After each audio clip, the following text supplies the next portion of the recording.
Thank you for your invitation to this seminar.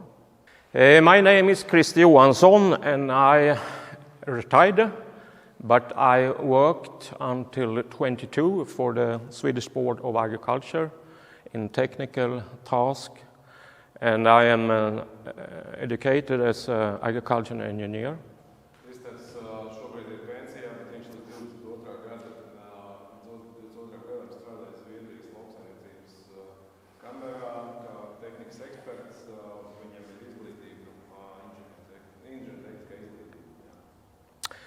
I run a little farm 200 kilometers downstairs from Stockholm, and I also a little advisory service today.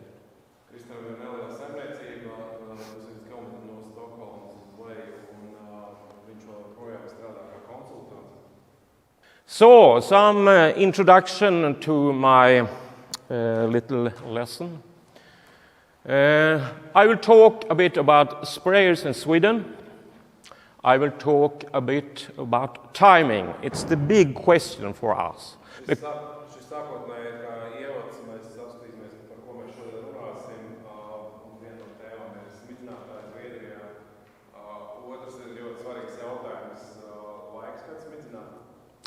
Because the weather condition is better and better, and we have to need high capacity.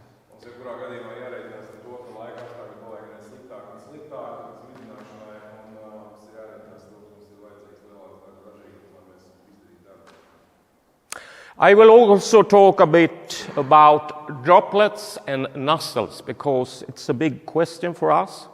I'm talking about wind drift and penetration and coverage.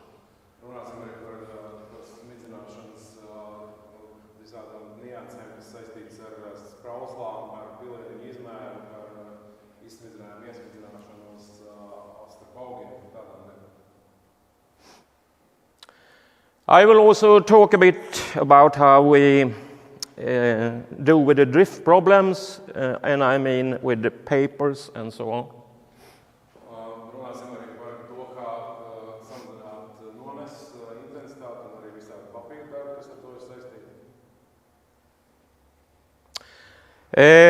I'm talking a bit, we are just beginning in Sweden with precision spraying. I talk a bit about that.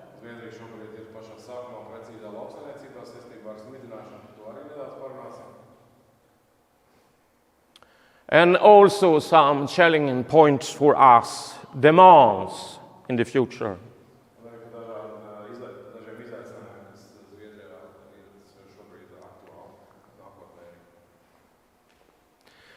Okay, sprayers in Sweden. We test our sprayer every third year, and this is a result from May 2001 to May 2002. We tested 1,500 sprayers.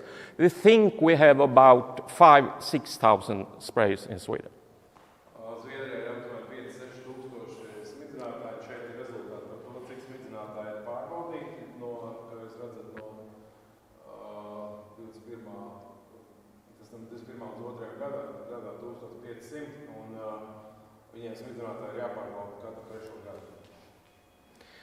Because good sprayers is a very basic thing for good work in the spraying fields.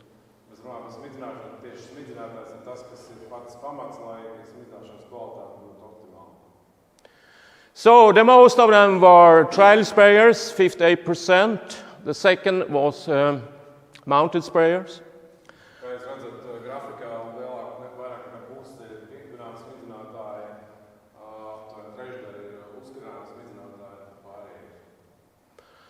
And the third was golf trucks. We have a lot of golf trucks in Sweden.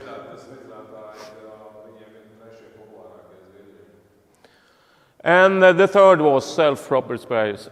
We tested in a year about 50 self-proper sprayers.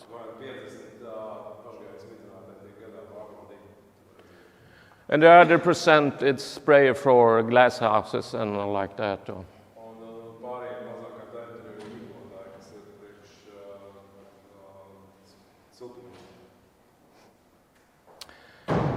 This is our problem. As you can see here, they are very old. We have a lot of sprayers, 12 meters and 800 liter tank volume. Viņiem ir ļoti daudz veci smidzinātāji, 12 metru plati un 800 litru tā piemēram. The youngest one is the golf trucks. I think they have more money, I don't know. Un jaunākie parasti tipiski tie, ko smidzina golfa laukums, kas tur bija tas smidzinātājs, ko mēs varam redzēt sapuši pusē. So the middle age of old sprayers were 20 years. And in Sweden, we invested for every year approx 150 sprayers. So it will take 30 years to renew them. It's a big problem. Viņiem ir lielākā problēma tas, ka smidzinātāji veci, kā tika teikts, vidējais vecums 20 gadi. Un zinot to, cik viņi daudz smidzinātājs pērk jaunus, 1500 gadā, tad 650 per year, new ones. Yeah. 150 smidzinātāji jauni tiek nopirkt katru gadu visā Zviedrijā. Tas nozīmē to, ka, lai atjaunot visu šo parku, vajadzētu 30 gadu. But the small, older one will fall out, and the newer one who we buy is big one because the area of every farm is growing.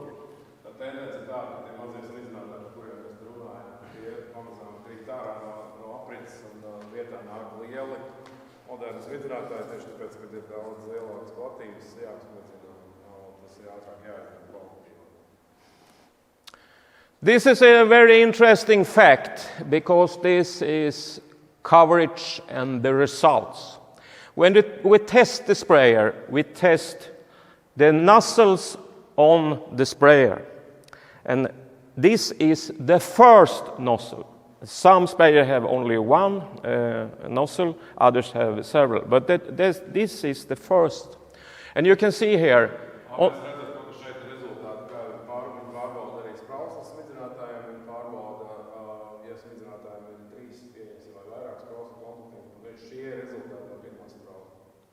You see the mounted ones, the old ones, they have the first nozzle is a flat fan, an old flat fan nozzle, and only 30% were injector nozzles.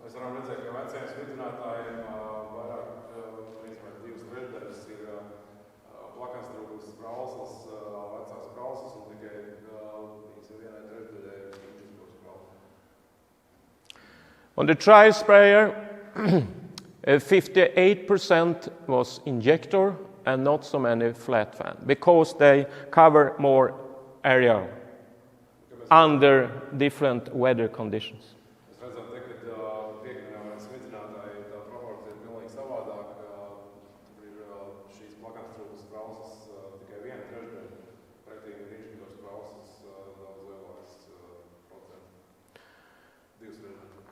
And on the self-propelled, it very big farms and contractors, 69% were in injector nozzles.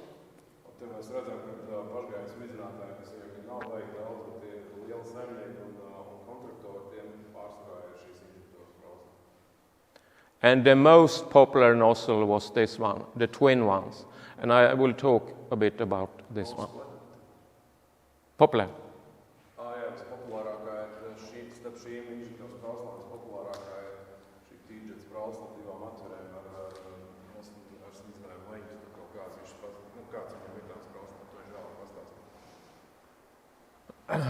Okay, if you look, what are the companies? We have spray test companies come out to the farmer, or the farmer takes it into a little shop, and then test the sprayer and also repair them.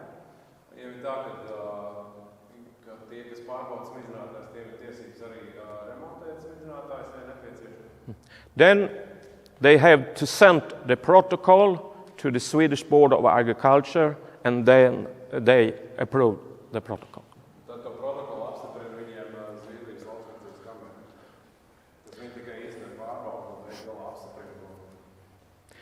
So the parts, a very important part, the manometer.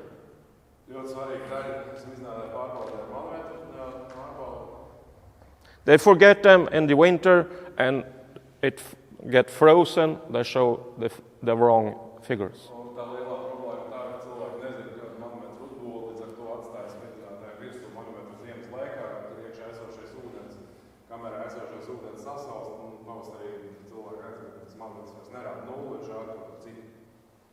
The second was the nozzles. They get older and not 100% like that, and it will be bad coverage.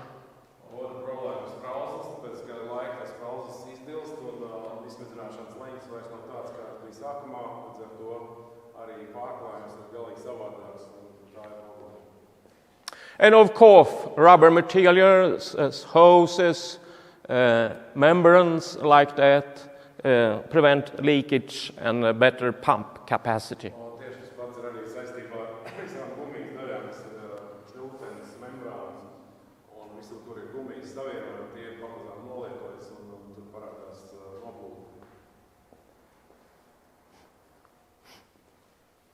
Okay, timing. The spray window.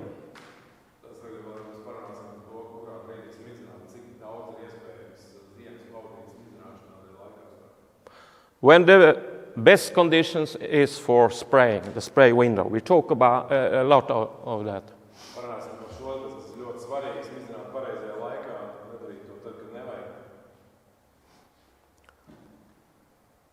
This is my neighbor. He has a farm of 500 hectares on 3 places, and it's 5-6 kilometers to drive the tractor.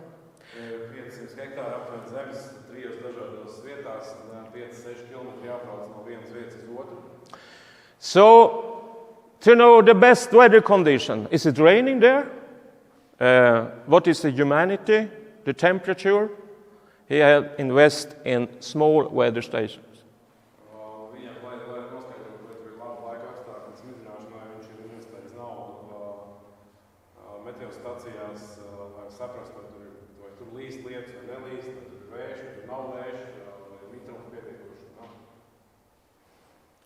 Capacity, yeah, it's depending on several things. Filling, volume, width, speed, water, volume, and so on, and of course maintenance.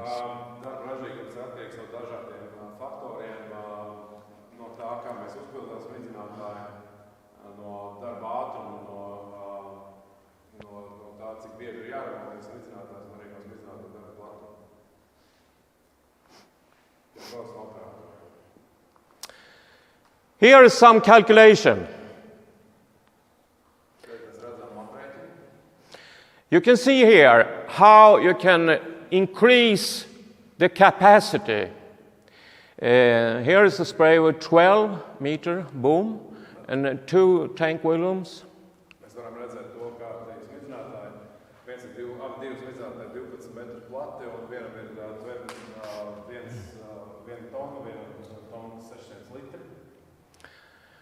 Here is the default 8 kilometer, 200 liter per hectare, the capacity 4.8 hectare per hour.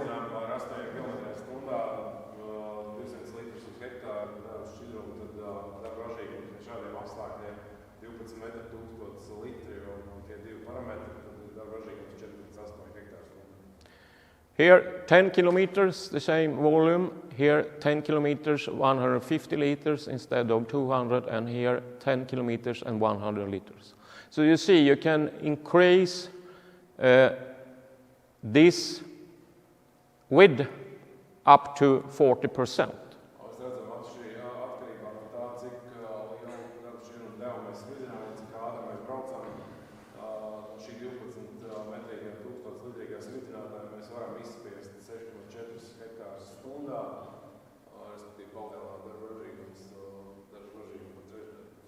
And of course, we can have a wider boomer.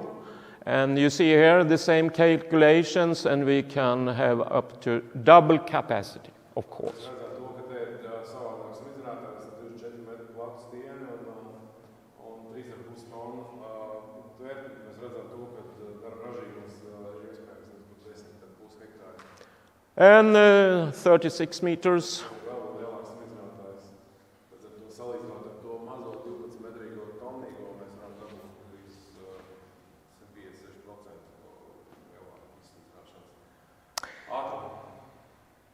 In Sweden, we calculate spraying hours in a year between 60 and 100.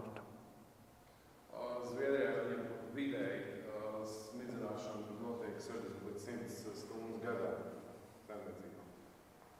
So, but depending on the size of your farm and the capacity and the spray window, you have to choose the right thing. Un zinot to, ka cik mums ir lielas platības un kādas mums ir kultūras un cik mums ir pieejamās dienas, tad mums ir jāizdomā, kādas smidzinātājs vajag. But there is always a but. Tad, protams, kā visur vienmēr ir kaut kāds bet. What are you going to spray? You see here is the speed, and here how long the drops will fall down. So if you want to penetrate here, it's not so good to go fast. Tieši šī bilde ļoti labi parāda to, kāda ietekme uz iesmidzināšanu, uz augošo augu masā rada braukšanas ātrums. Mēs redzam pašā sākumā 5 km/h, tur vēl ir kaut kāda iespēja iesmidzināties, ja mēs skatāmies tālāk pie 15 un vēl vairāk km/h, tad izsmidzinājums nonāk tikai uz augu virsnieku daļā. And of course, the coverage. Here is some oilseed rape, and we have some weed here, and we want to cover that. Un šeit mēs redzam smidzināšanas pārsekļu nozīmīgu. Mums tur ir rapsis un starp rapsi ir arī nezāles, tad ļoti svarīgi trāpīt to nezāli. Tieši tāpēc ir svarīgs pārsekļs. And you need to have a very good stability on the boom, in the height, and like this too. Un ir tā, ka ir liela ietekme tam, kāds ir izsmidzināšanas precizitāte, ietekme tam, kāds ir vertikālās un horizontālās stieņas vārstības. Mēs redzam to, kāda zuduma rodas. Otherwise, you get higher wind drift, and with this broom, it's going front and backwards, not so good application. Mēs varam redzēt, ko dod šīs horizontālās stieņas vārstības, ka vienā vietā ir ļoti liels pārpums, respektīvi tur ir lielāka deva, citās mazāk. Tad ļoti svarīgi, lai tās vārstības būtu pēc iespējas mazāk. And also, how low can we go? We have a special, this is a Danish sprayer, downfoil. Even sometimes they go 30 liters per hectare. High capacity, of course, but you need to see the coverage. This is a water sensitive paper, and you get high capacity, but also very high concentration. Šajā gadījumā transfāla smidzinātājs tur ir iespēja strādāt ļoti maziem ūdens daudzumiem, 30 litriem uz hektāru, bet tas nozīmē to, ka šajos 30 litros uz hektāru ir ļoti augsta darbīgās vielas koncentrācija, un tāpēc ir ļoti svarīgi runāt tieši par to, kāda ir pilienība un kāds ir pārsvars. Sometimes we see too high concentration, so it's not good for the crop. Tad ir tā, ka mēs redzam pārāk lielu koncentrāciju, kas nav ļoti labi augiem. Par to tabulu tur var redzēt, ka tur ir filēņi izmērs augšā paši smalkākie, lejā ir paši rupjākie, un tur var redzēt, kā izskatās tas pārsekums, ja mums ir tāds vai šitāds šķidruma daudzums.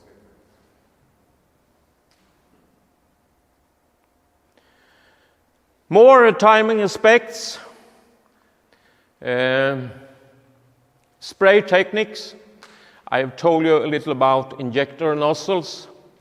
It's growing on the market to compensate the bad wind conditions. Ir tā, ka vēl vairāk par smidzināšanas laiku runājot, tur ir smidzināšanas tehnikas, kādas visādas ir iespējams, un šobrīd Zviedrijā ir populāras kļūst dažādas injektoru tipus prauslas, tāpēc, ka tām var strādāt arī lielākā vējā nekā parastās prauslas. We have some sprayers in Sweden with this kind of equipment, so it's very low boom. Ir tā, ka Zviedrijā ir tādi smidzinātāji, kuriem ir speciāli aizsargi pret vēju, var nobraukt to stieni pēc iespējas tuvāk apsmidzināmām virsmām. And also, of course, we have this kind of sprayer. Protams, smidzinātāji papildu gaisa plūsmas piepūli, kas iepūš šis smidzinājumu tieši tur, kur tas ir nepieciešams. Small droplets with good coverage, and we can blow them down if we have a crop. But we don't have a crop, it's a problem to blow too much because it will come up again.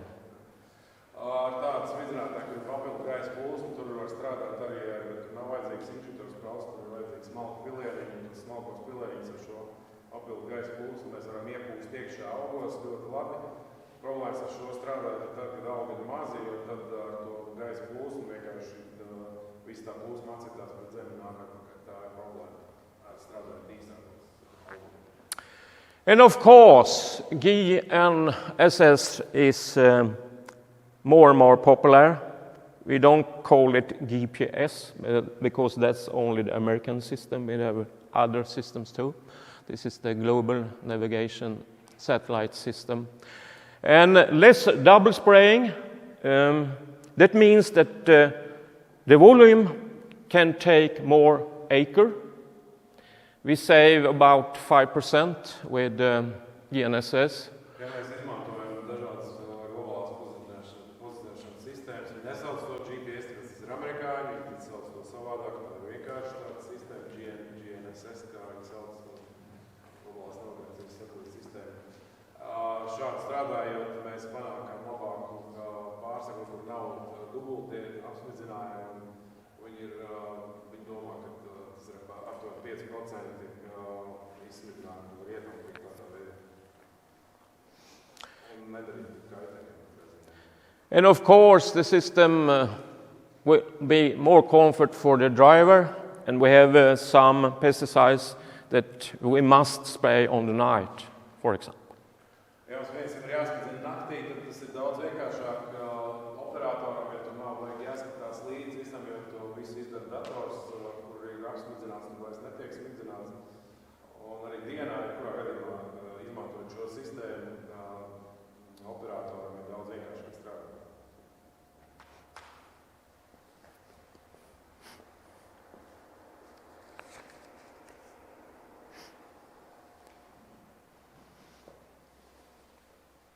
Okay, something about how you measure droplets. Te ir kaut kas par to, kā mēs izmēram, pielietojums mēs smicinām. It's very important to understand these things. Ļoti svarīgi saprast visu šo, kāds notiek. The most nozzles are tested in Julius Kuhn Institute in Braunschweig in Deutschland.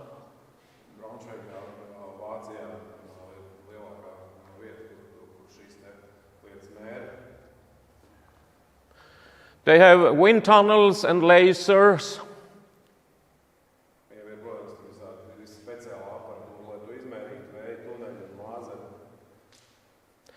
And here you see a typical variation of droplet size, the percent and the size of the droplets. Yeah, micro. Mēs redzam pilēņu izmēru spektru.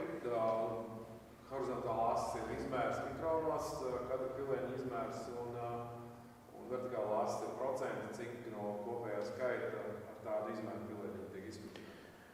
And an important figure is volume, medium, diameter. Ļoti svarīga ir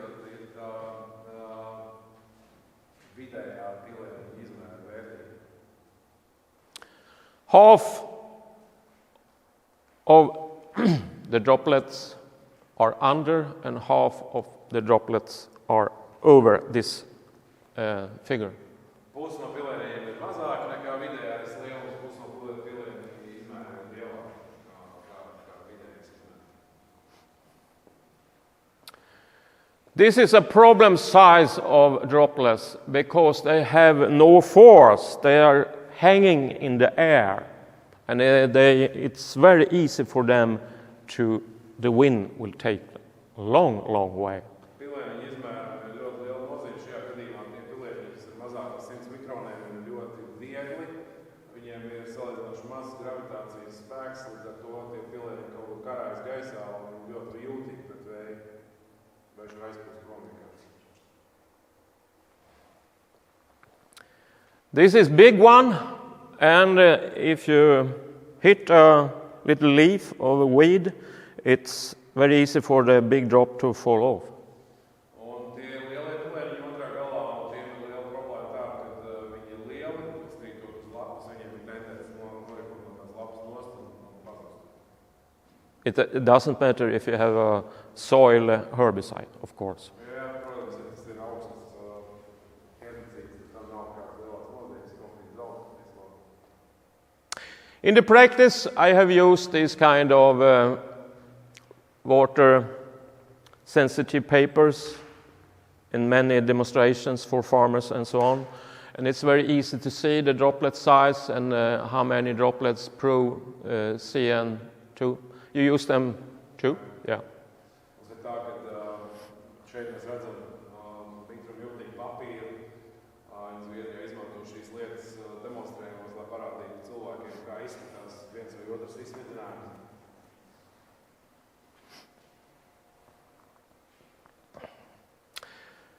So this is the figures, and we can then define the courses or the spray pattern.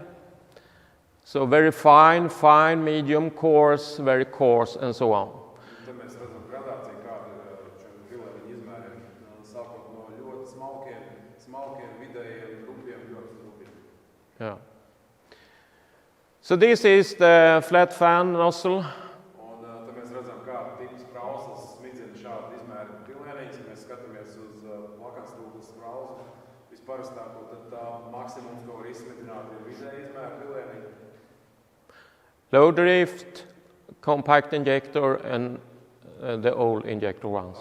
Zemspiediena plakanstūklas prauslas ir nākošās, kuras smidzina ļoti smalkos pilēniņus, arī nevienīgas smidzina smalkus un vidējs. Zemspiediena injektors prauslas smidzina no vidēja līdz ļoti rūpīgi izmēra pilēniņus, un parastā injektors prauslas smidzina tikai rūpīs vai ļoti rūpīs pilēniņus. Here you can see what force do you have left. Do you have a flat fan? There are almost no force left here among the droplets, and if you have big droplets, you have much more force to penetrate left.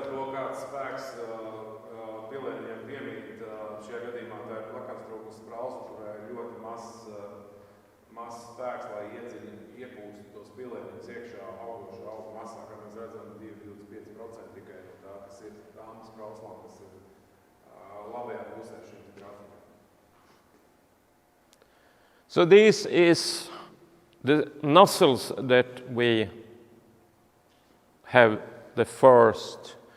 We like these patterns, and we don't like the very fine and very coarse ones. Tie pilēņi izmēri, kāds mēs gribam redzēt, lai mēs dabūtu optimāls kvalitātes pārklājumu mūsu smidzinājumu. Mēs negribam redzēt ļoti smalkus, mēs negribam redzēt ļoti rūpus pilēņus. Smalkos aizlies pa gaisu, rūpiem nokrīt zemē. The small ones drift, and the big ones fall away.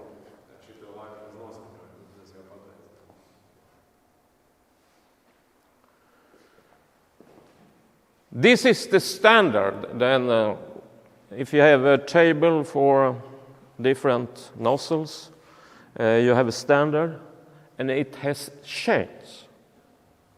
Šajā gadījumā mēs redzam to, ka sprauslām ir standarts, kur standarts sprauslas tiek izgatavots.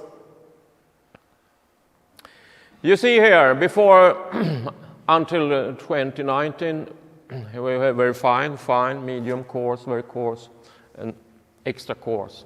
Šis sadalījums gadu laikā ir mainījies, kā mēs redzam, līdz 19. gadam ir bijis šāds sadalījums pilēniņu izmēram. Pēc 20. gada tas ir jaunāks standarts, un mēs redzam to, ka ir citāds sadalījums. And here you have the new standard, and you see here there is some confusing things. We can see here I think this is becoming the most popular nozzle in Sweden. You see the twin. Šī ir divu atvēru zemspiediena inžektoru sprausla, kas kļūst šobrīd vien populārāk. Viņš domā, ka tā ir populārākā sprausla Zviedrijā šobrīd. At the old standard, we have medium to very coarse, and at the same pressure, you have a different pattern today. Medium, 5 bars, is coarse today, so it's a bit confusing.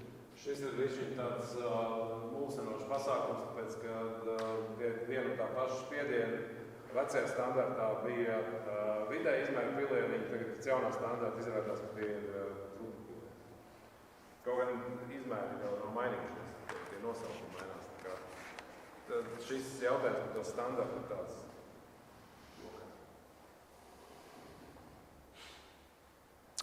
Okay, here is a typical sprayer in Sweden, trade, 24 meters. I think it's come from the company Dubex in Holland. Šis ir holandiešu smidzinātājs, 24 metru plats, tipisks Zviedrijas saimniecībām. On this part of the boom, you have flat fan sprayer.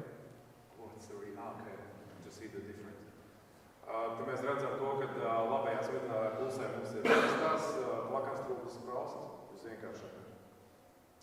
On this side of the boom, we have the injector nozzle. Otrā pusē mēs redzam, ka tur ir zemspiediena inžektoru sprauslas, tad varam redzēt, kāda ir atšķirība. Oh, I see here, it should be a blue one. It's wrong. Tur ir bišķi kļūda, tās sprauslas uz stieņa ir virsū abas divas. Trešā izmēra zils, nevis tā kā lielā 25 izmēra.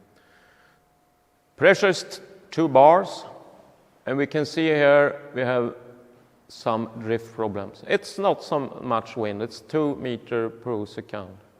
Vējš ir ļoti neliels, 2 metru sekundē maksimums, bet mēs redzam pie 2 bāru spiediena, kāds ir noneses atšķirības zemspiediena inžektoru sprauslai no parastās plakānstrūklas sprauslas. And here we have almost nothing. Un inžektoru sprauslas, zemspiediena inžektoru sprauslām redzam, ka tur nav patiesi nekādas noneses. Mēs arī savos semināros šādās lietas rādām, uzskatām redzam. High pressure, 4 bars. Uzliekam lielā spiediena, ka vispār ir traģiski bildi. Tās pašas sprauslas, tas pats smidzinātājs, un mēs apskatāmies, kā izskatās.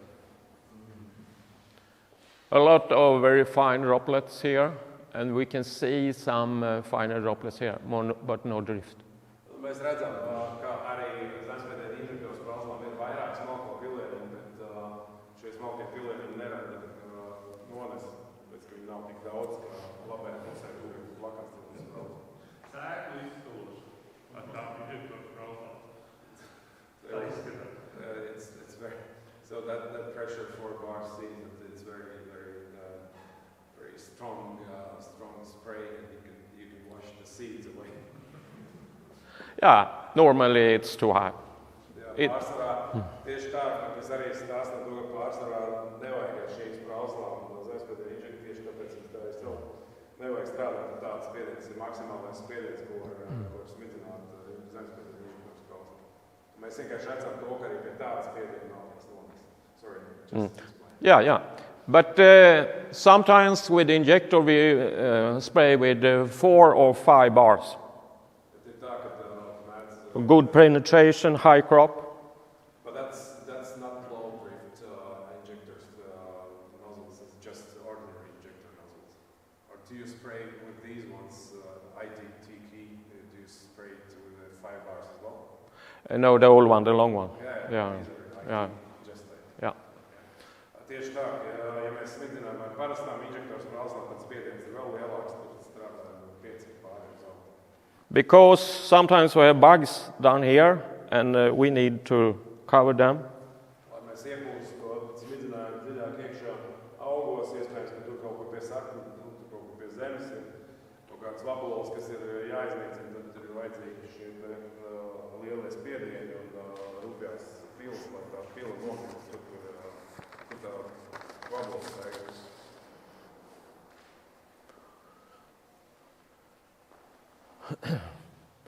And this is the big question. What are we going to do? Are we going to spray herbicide? This can we do with any nozzle, and we can do it with blind eyes. I think we will have a success.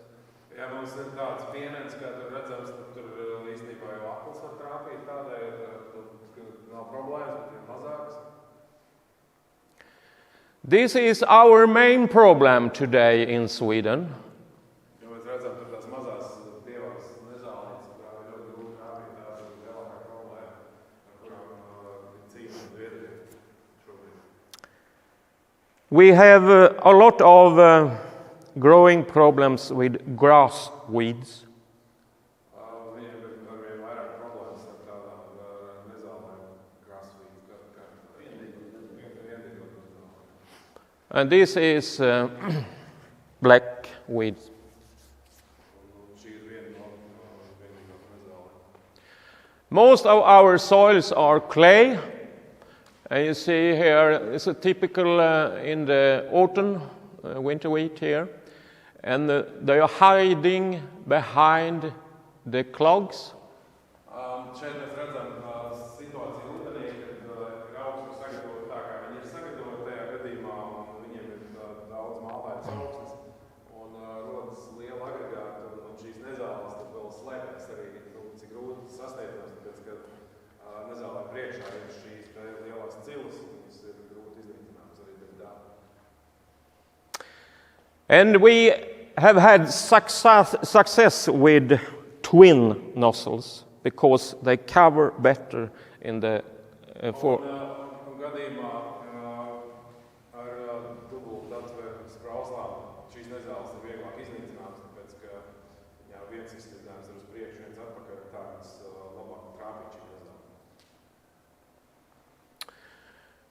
Here are a lot of bugs sitting down here.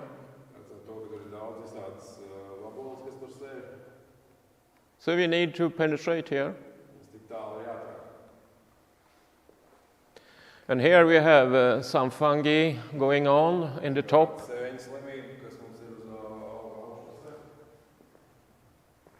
So it's not sure that we have one nozzle who cover everything. Sometimes we must have more nozzles.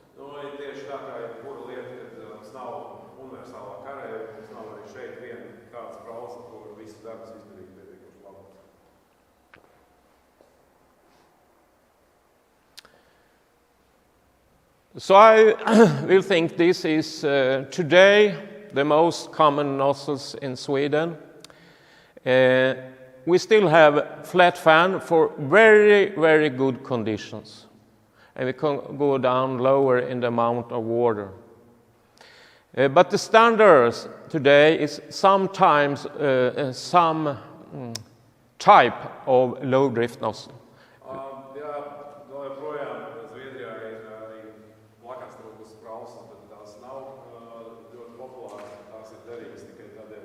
Optimālajiem smidzināšanas apstākļiem standartā viņi izmanto vairāk un vairāk jebkāda veida zemspiediena un zemes noneses sprauslas. And some pesticides we need to have 90% reduction of wind reduction. Un dažiem augaisnes līdzekļiem ir nepieciešams tādas sprausas, kurām ir līdz pat 90% samazināts risks, kas ir inžektoru sprausas. And I think in the future we will not see this. We have success with this kind of nozzles. What do you think about the flat fan nozzle? Will it not be even used in, for example, hard twin too? Yes, that's right. No. I think the nozzle, low drift nozzle in hardy twin. Šajā gadījumā viņš uzskata, ka parastās plakātstūras sprausas vairāk vispār nākotnē varētu nebūt redzamas smidzinātājos. Es prasīju jautājumu par to, vai šīs sprausas nevarētu izmantot, piemēram, tādā smidzinātājā, kuram ir papildu gaisa plosni. Viņš teica, ka jā, tur var izmantot, bet viņi vienalga mēģina izmantot arī šajos smidzinātājos zēmspiediena sprausas.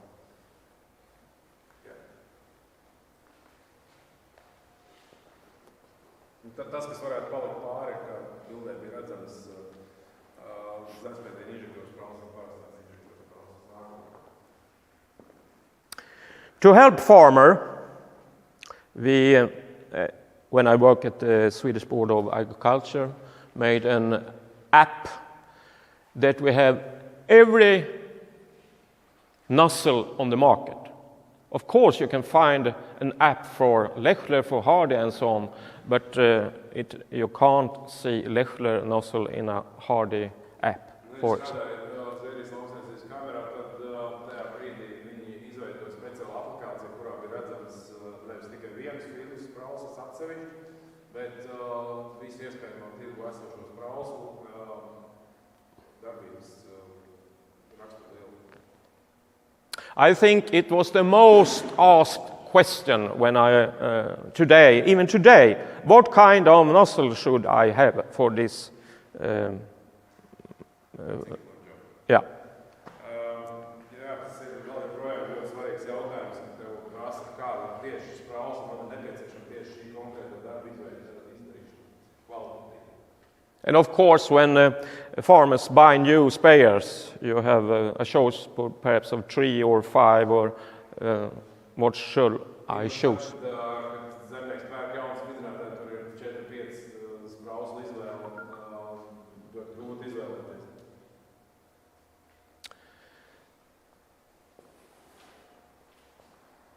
Perhaps it will be easier in the future because now we have PVM nozzle 2, and they can cover a better strategy. Which kind of Pulse width modulation, frequency. Ir dažādas sprausas, kas ir piemērotas pulsveidu smidzināšanai. Tās varētu būt tādas, kas nākotnē strādā labāk, tāpēc, ka viņām ir vienkārši dabūt optimālu pārklājumu.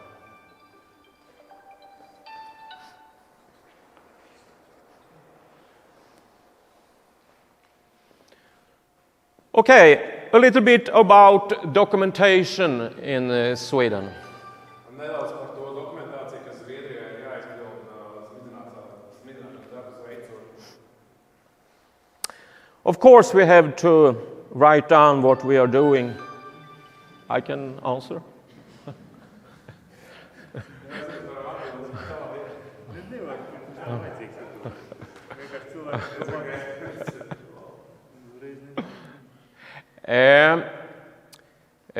The mandatory points, of course, we have it. Yeah, you can do it on paper, but also we have some app for this one. Protams, to var darīt visu arī uz papīra, bet ir arī aplikācijas, kurā to var izdarīt Zviedrijā. The best with the app is that we can see when we choose the pesticide, for example, and herbicide, what are the terms of use. Tas labākā lieta aplikācijā ir tāda, ja mēs ņemam kaut kādu herbicīdu, mēs ļoti labi varam redzēt aplikācijā arī to, ka šis herbicīds ir izmantojams.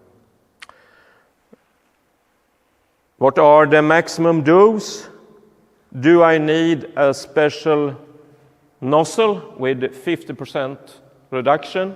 Tur mēs redzam gan arī to, kāds ir devas, gan arī to, vai nepieciešams kaut kāds speciāls sprauslis, piemēram, ar 50%.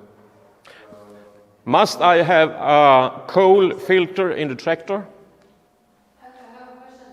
It Yeah. means that it is obligatory that each farmer, before spraying, it fills in the necessary fields?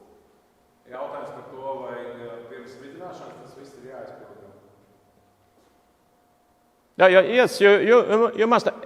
Every time you spray, you have to fill it in. But that's before or after? Or it's like It's before or after the spray? After. Pēc.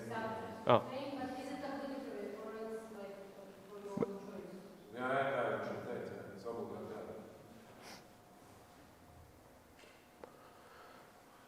And here is a typical problem today.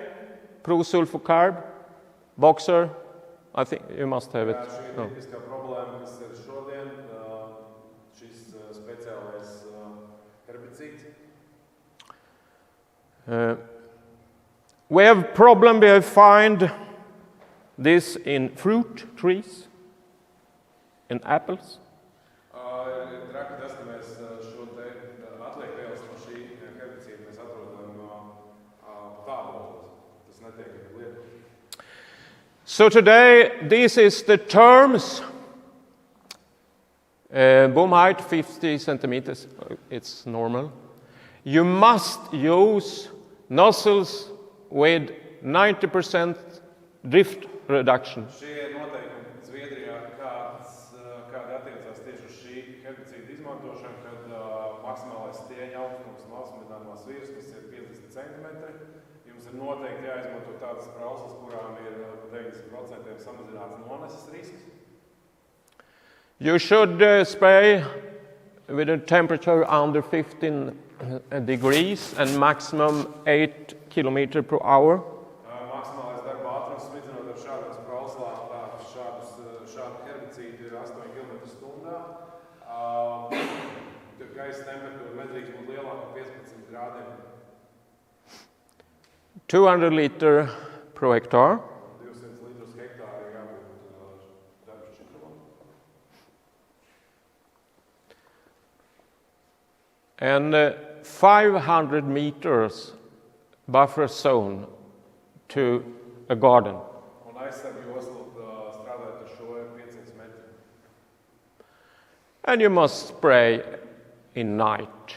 Tas jādara viss naktī, dienā nedrīkst vispār smidzināt. It's quite new terms of use. Ļoti daudz nosacījumu tieši šim te speciālajiem herbicīdam, tāpēc, kad iemesls bija tas, ko Kristers teica, par to, ka viņš kaut kādā veidā atrodās atliekvielas pilnīgi kaut ko citu nekā smidzināt. I'm just telling about why it is, because it has been found very far away from the place where it's sprayed. Yeah, yeah.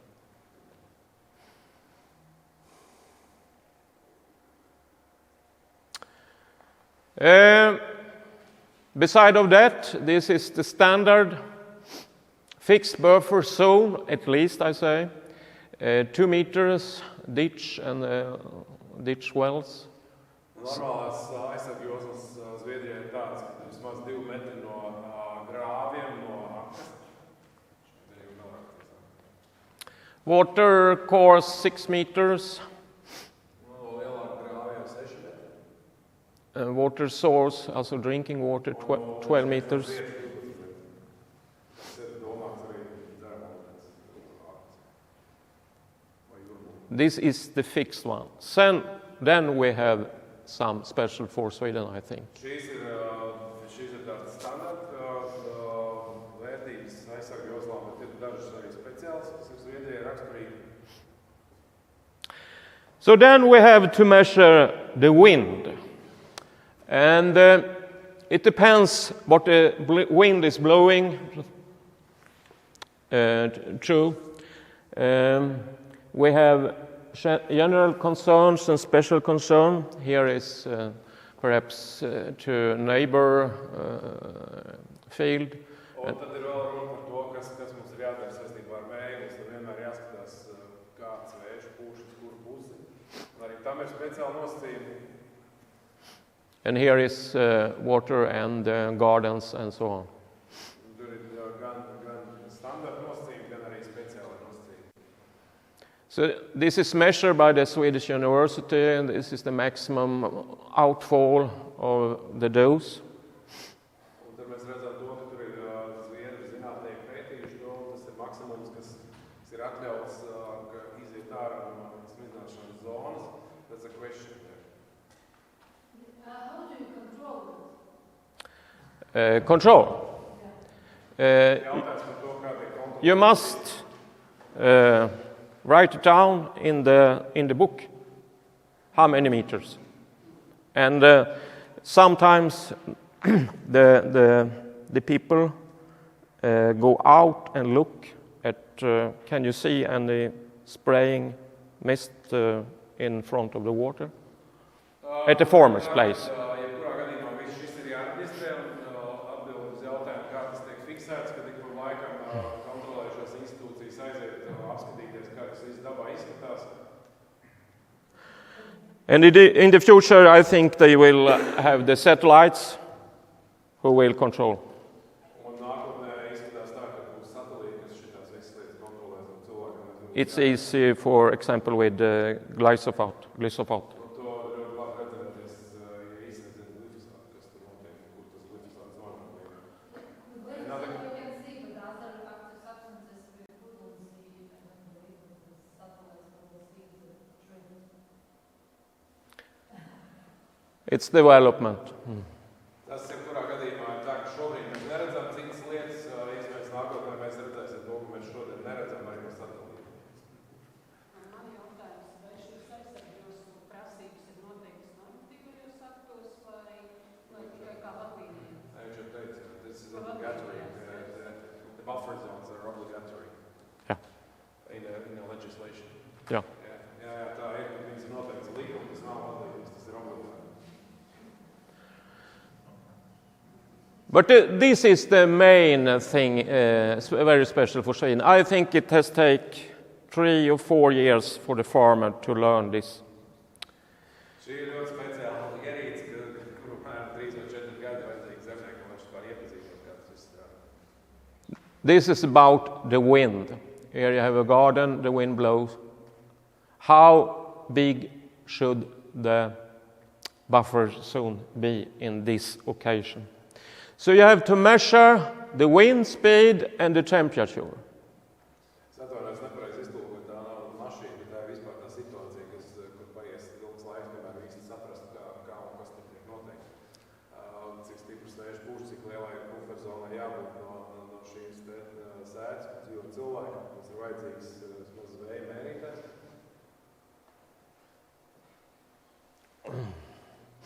Here, for example, 15 degrees and 3 meters per second, the wind. Tā sistēma ir komplicēta, tāpēc, ka tur tiek ietvērts iekšā gan gaisa temperatūra, gan vēja ātrums. And the dose, you compare from the full dose, which recommended, and here we have half the dose. So is it 4 liters and you use half? Atkarīgs arī no tā, cik kādu devu mēs izmantojam. Vai mēs izmantojam pilnu devu vai tikai pusi no devu. And then you have the boom height here. Protams, ir svarīgs arī tas lielums, cik augstu mēs stieni turam virs apsmidzināmās virsmas. And the spray pattern from the nozzle, fine, medium. Un tad arī skatāmies, kāds ir pilēņa izmērs, vidējs, smalks vai rupšs. So with this occasion, with half dose and a nozzle with medium course, medium pattern, you have 13 meters. And if you have a nozzle that are approved for 50% drift reduction, you have 2 meters. Te mēs redzam lielu atšķirību, ja 50 gadījumā, ja mums ir stieņa augstums 50 centimetri, ja mums ir puses dēvā, ja ir pilēņa izmērs vidējs, tad mums ir 13 metri plata aizsarga josla. Bet, ja mums ir tādas spraules, kurām ir 50% samazināts noneses risks, tad mums aizsargības platums vairs paliek tikai 2 metri. But buffer zones to water can't be less than 6 meters. Bet tajā pašā laikā neviena no aizsargībām šajā gadījumā nedrīkst būt mazāk par 6 metriem. Vai noteikti aizsargos tagad dzīvojamā mājā? Do you have a special buffer zones for living houses, around the living houses? If, for example, if we have a situation when on a countryside, there is a house where people live and there is a field beside.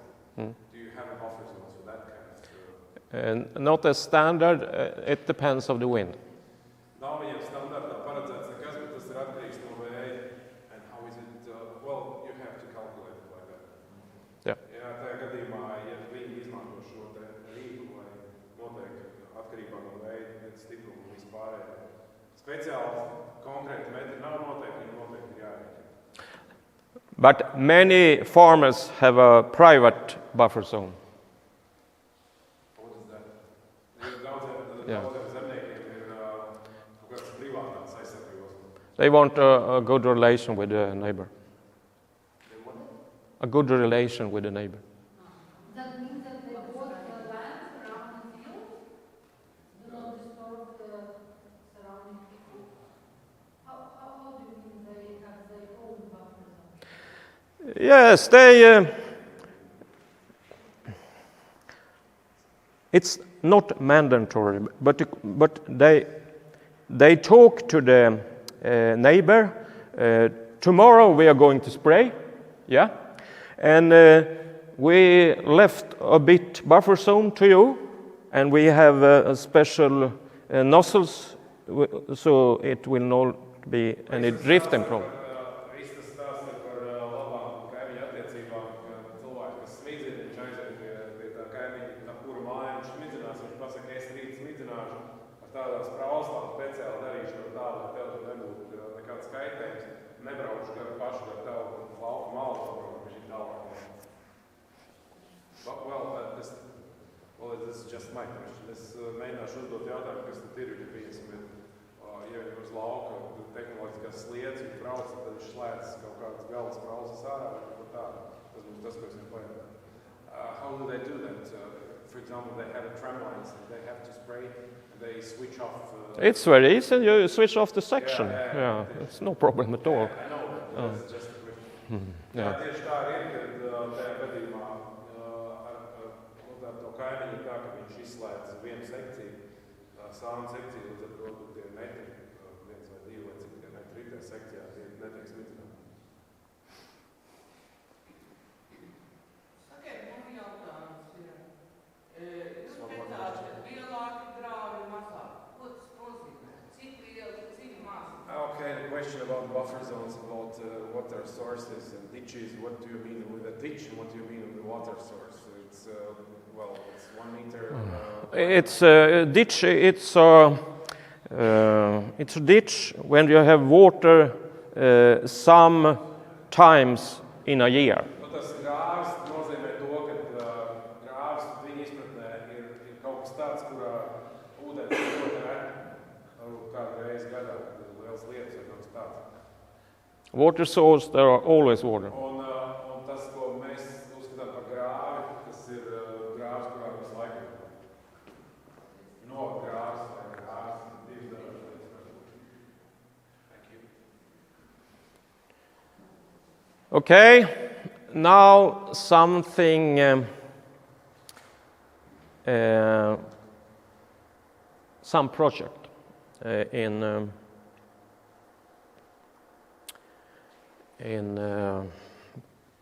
precision spraying. Tā par kādu no projektiem par precīzo smidzināšanu.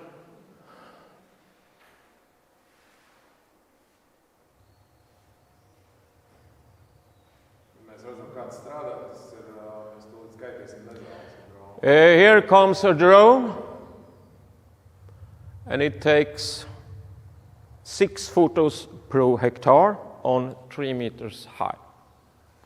6 hotels per hektāru. Yeah. 3 meters. Yeah. 3 metru augstumā viņš bildē hektāru 6 reizes. Šis drāmas. 6 vietās tieši tā.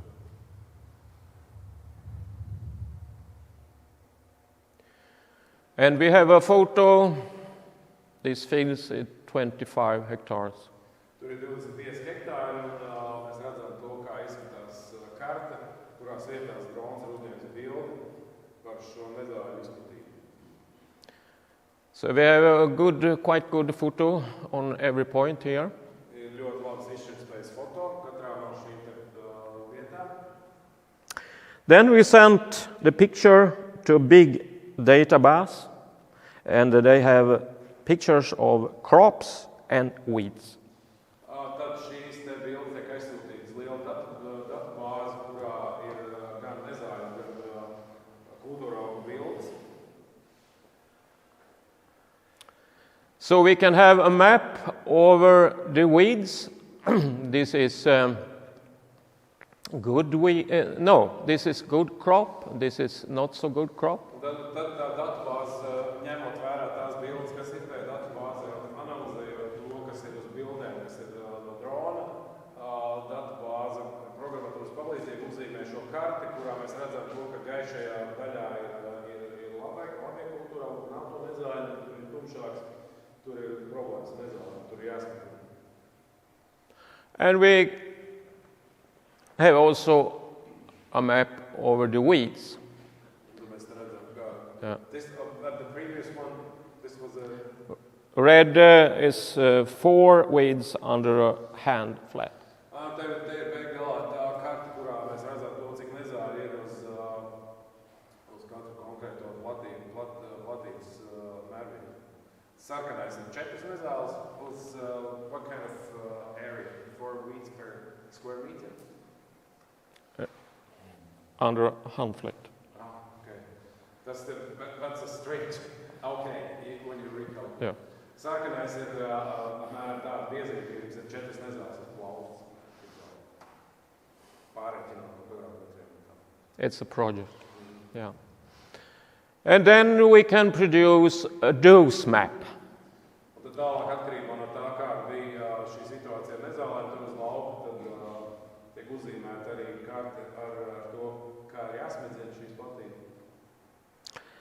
So we have sprayed this with a normal conventional sprayer with Ariane, full dose Ariane 2.5 liter per hectare.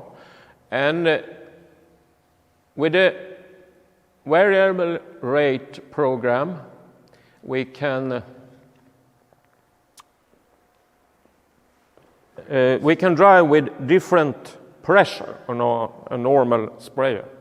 So we Normāli būtu tā, ka mēs smidzinātu šo te visu platību ar tādiem parametriem, kādi tur ir, 190 litri uz hektāru, un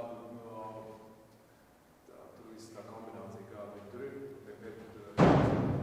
Un tad, ja mēs izmantotu maināmu spiedienu, maināmu ātrumu, visādas maināmas lietas, tad mēs varētu tikai par šādiem te procentiem samazināt izsmidzināšanu devu.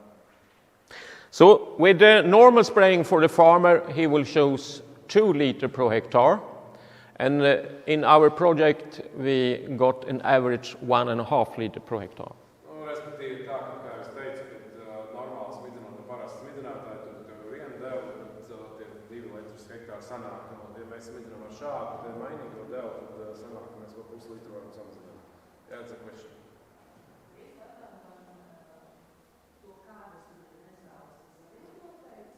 Jā, tas, ko viņš teica, ir datu bāzē dažādi nezāļu bildes, un viņi analizē to, kādas bildes nāk no drona. No drona pieņemsim nāk 3 veidu nezāles, viņi atrod tajā datu bāzē tieši tās nezāles, kādas ir no drona, un tām nezālēm atbilstoši viņi arī pielieto tas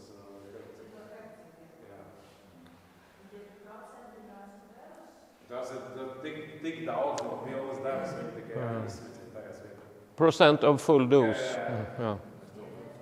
Respektīvi, tas sanāk, ka mēs redzam arī tie sākotnējā bildē, kur bija ļoti intensīvi nezāļu piesārņojums tajā zaļajās zonās, tad mēs redzam, ka tā ir zilā zona, kur mums ir jāskat 77% no pilnas devas, kur nezāļi ir mazāk, tur ir tikai 25% no pilnas devas. Jā.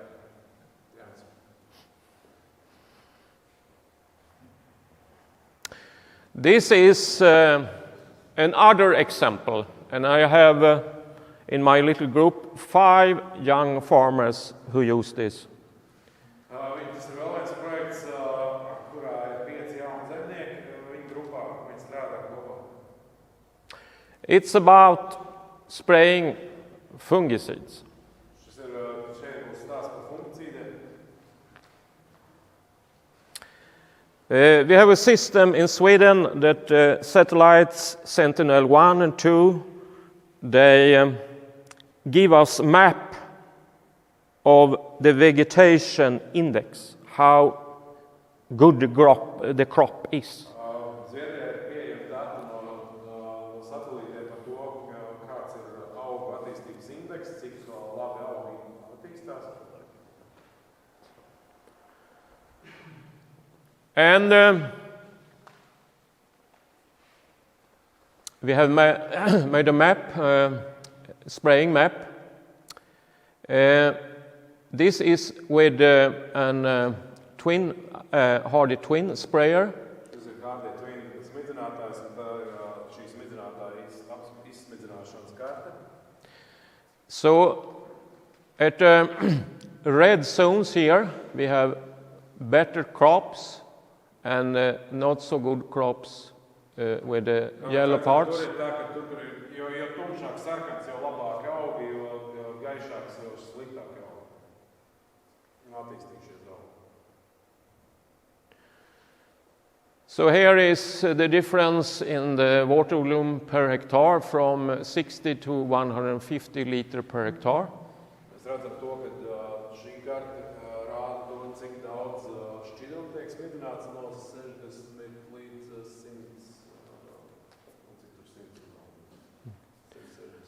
And this was the normal dose for the fungicide, 0.85 liter per hectare. Mēs redzam to, cik ir deva, funkcija deva, jau darbīgās vielas deva uz hektāru. The pressure on the sprayer varying for 2 to 4 bars. Jā, un spiediens mainījies ir no 2 līdz 4 bāriem. That was spraying with a hardy twin. Yeah. Jā, tieši tāpēc ir svarīgi saprast to, ko mēs smidzinām. Tas hardy twin, tas ir smidzinātājs ar papildus gaisa plūsmu. Spiediens 2 līdz 4 bāri.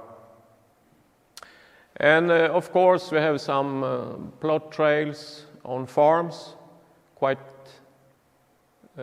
big plots, 600 meters. Un tur viņam uz lauka bijuši arī sektori, kuros notiek dažādi izmēģinājumi. Diezgan garš tāds izmēģinājumu variants, 600 metru garumā ir kaut kas iesaistīts. And the farmer then go with the combine and tank it out and go to where you can weight the wagon. Jā, un zemnieks novācot ražu ar kombainu, nobrauc šos 600 metrus un viss tā raža, kas tur tiek iegūta, katrā no šiem variantiem tiek nosaukt atsevišķi. So we have 0 dose and the full dose 0.85 and VRA dose, also varying dose here. The green one is Yeah, yeah, tur ir 3 varianti. Viens ir bez, otrs ir pilna deva, un trešais ir mainīgi. And the yield is 1 to 200 kilo more per hectare with the variable rate spray. 200 kilograms per hektāru, Yeah. Ja mēs skatāmies atšķirību, tad atšķirība ir tāda, ka 100 līdz 200 kg atšķirība ir, ja mēs strādājam ar mainīgās devas variantu. To compare with no dose, or between full and variable. It's between the standard spray and the variety. Jā, tad tā atšķirība ir nevis no tā, kas ir bez, bet atšķirība starp pilnu devu un starp mainīgo devu ir 200 litru plusā mainīgo devu. Tad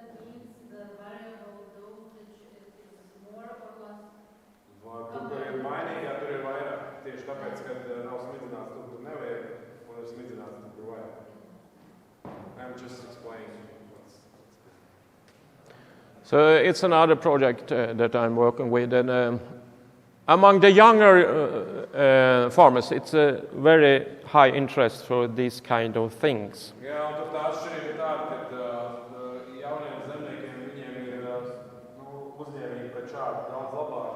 Viņi daudz labāk šo saprot nekā vecākām gājām cilvēkiem. Next step. Nākošais solis.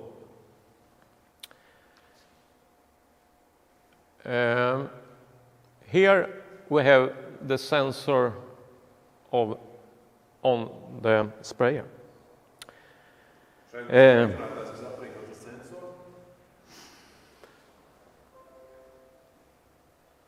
This is a Norwegian system. The first farmer in Sweden has buy one. Šī Norvēģijas sistēmas ir Zviedrijā viens zemnieks, kurš šo problēmu nopirks. So this is real-time weed scouting. Un šis ir kaut kas tāds telemetrijas saistīts pasākums, kas ir reālā laika nezāļu skaitīšana.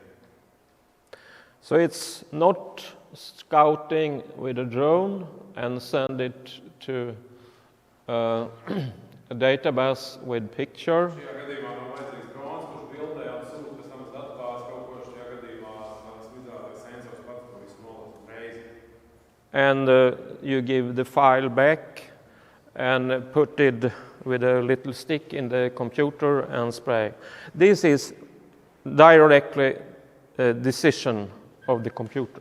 Tur nav vajadzīgs, kā es teicu, nav vajadzīgs drons un informācijas pārnešana. Tur ir tā, ka smidzinātāji iegūmē tā sistēma un pati pieņem lēmumu. And you have two modes. One mode, green to brown.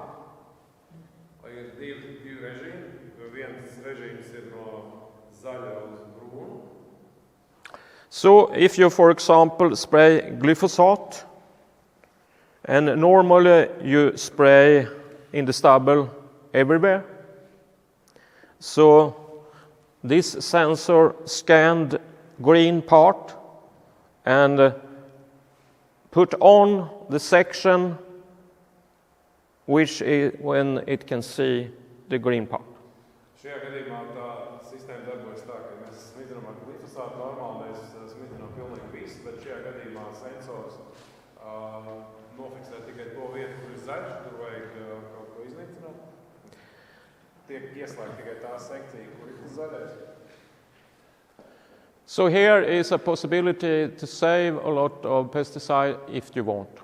Un te mēs varam iegūt iespēju ietaupīt ļoti daudz, ja mēs tikai gribam. In the other mode, it can scout or scan weeds and crops. How much weed you see? Based on the pictures. Yeah. Otrs režīms ir, ka šī sistēma skatās gan kultūraugus, gan mezāles. Kultūraugus, gan mezāles. Tad tā datubāze analizē. So it's not a sensor for every single nozzle. That's the next step. This is a sensor per one section. Šajā gadījumā ir tā, ka ir sensors uz katru sekciju, nevis uz katru sprauslu, bet katru sprauslu tas ir nākotnē. Šajā gadījumā ir tā kā. We are going to follow this project at the farmer.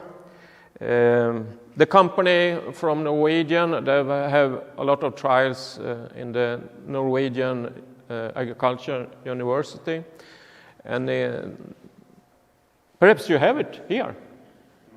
No. We don't have this Norwegian system now, but šajā gadījumā ir tā, ka Norvēģija ir ļoti daudz šo datu, bet Zviedrijā ir tikai tagad sākuši to darīt. Tas ir pirmais tāds pilotu projekts. Afterwards, you get a map over percent weed and also a map where the sprayer has sprayed.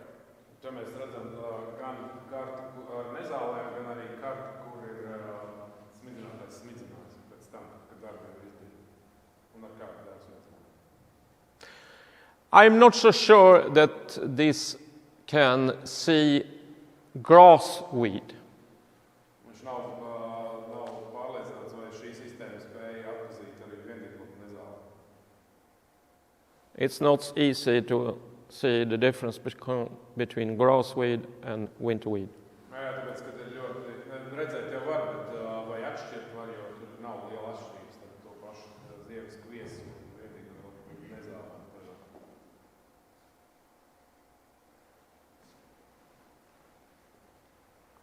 Another effect that they discuss is the chessboard effect. Un vēl viena lieta, ko mēs parunāsim tagad, ir šaha galdiņa efekts. They can see higher yields on plots there are not so much weed. And if we spray, even there are not so much weed, you decrease the yield. Te mēs redzam, turien sevišķi labi redzams, tā ir jau karta, kurā tumšākie pleķi ir tādi, ka tur nav jēgas smidzināt, tāpēc, ka tur jau tā nav nezāļu un nav jēgas tur smidzināt, lai kaut kādā veidā palielinātu ražu, jo tās nezāles, kas tur aug, viņas jau tāpat neko nesamazina ražu, tāpēc, ka viņi ir tik maz.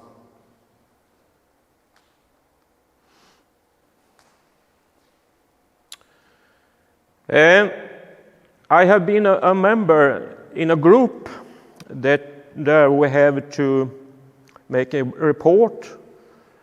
What kind of techniques are there on the market who help us to reduce the amount of pesticides? Research ir vienā grupā, kur strādā ar uzdevumu, kad nepieciešams samazināt herbicīdu izmantošanu. Tad viņi strādā ar to, kādas ir metodas, lai mēs samazinātu herbicīdu izmantošanu. You probably have heard of the farm-to-fork demands, and for Sweden, we should decrease I think it's with 35% or something like that. Iespējams, ka jūs esat dzirdējuši, ir visādas apņemšanās, ka Zviedrijai ir piemēram 35% of decrease of herbicide. Yeah, until 2030 then. Yeah. Līdz 30. gadam Zviedri ir apņēmušies samazināt herbicīdu izmantošanu par 30%. 35? Yeah, I think so. 35%. Mm. Līdz 30. Mums ir arī apņemšanās. And we have looked at different kind of techniques. We have looked what are the ecological farmer doing. Mēs esam skatījušies, analizējuši dažādas metodas, arī tās, ko izmanto bioloģiskā lauksaimnieka.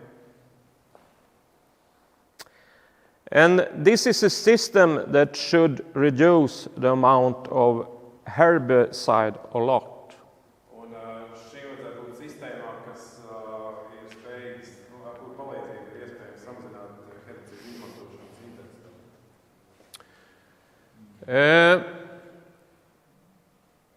Some of the new sprayers sold in Sweden have a nozzle space of 25 centimeters. Ir tā, ka Zviedrijā šobrīd jau ir nopērkams tāds sprausas, speciāls sprausas paredzēts joslveida smidzināšanai, kuru darba platums ir 25 centimetri. What's height? 25 centimeters. 25-30 centimeters. Yeah. Apmēram, tur ir tā problēma, ka tur ir jābrauc ar stieni, kas ir ļoti zemi, 25 centimetri virs apstrādātas virsmas. Un tad tais sprauslai darba platums ir 25 centimetri. And we have new type of nozzles that have an angel of 40%. Un arī tieši tāpēc arī ir tāds jauna tips sprausas, kurām ir nevis kā mums 110-120 grādi izsmidzināšanas leņķis, bet gan viņiem ir tāds, kur ir 40, tieši tāpēc, ka vienā vienā joslā, kas smidzina, nav vajadzīgs pārklājums. So we can spray band. Un ar šādām sprausām tad mēs varam smidzināt joslu veidu, nesmidzinot tās vietas, kur nav jāsmidzināt. Of course, this kind of technique need RTK genesis.